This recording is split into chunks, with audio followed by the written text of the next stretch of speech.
بعد أن تساءل كثيرون عبر وسائل الإعلام وكذا مواقع التواصل الاجتماعي عن سر محبة الشعب الفلسطيني للشعب الجزائري بعد أن أضحى العلم الجزائري حاضرا في كل المسيرات الشعبية للفلسطينيين ضد الاحتلال الإسرائيلي، جاء الرد من أرض بيت المقدس ومن شوارع فلسطين، حيث انتشر مقطع فيديو عبر الإنترنت يصور عمق المحبة المتبادلة بين شعبين دفع النفس والنفيس في سبيل استعادة الحرية. عمر واقف معنا من أيام المنظمة، عرفت كيف؟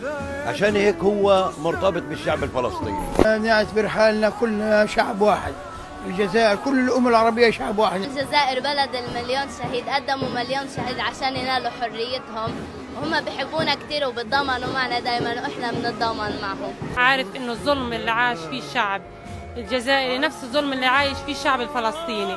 فلو كان الشعب الفلسطيني والشعب الجزائري على حدود واحدة لاستطاعت فلسطين التحرر من الاحتلال الإسرائيلي. هذه العبارة وردت على لسان أحد الفلسطينيين المشاركين في الفيديو. يعني الشعب الفلسطيني والشعب الجزائري على حدود واحدة، كان زمان الشعب الفلسطيني اتحرر، لأنه الشعب الجزائري والشعب الفلسطيني روح واحد. رد منا كجماهير بشكرنا العميق للشعب الجزائري والحكومة الجزائرية على وقوفهم بجانب القضية الفلسطينية والشعب الفلسطيني.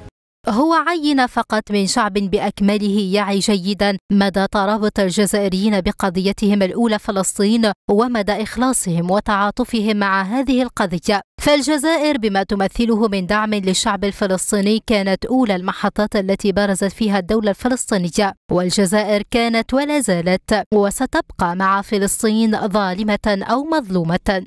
فالشعب الفلسطيني يرى في الشعب الجزائري نموذجا للصمود والتضحيات الجسام التي تسترد بها حرية الإنسان من قيد الاستعمار.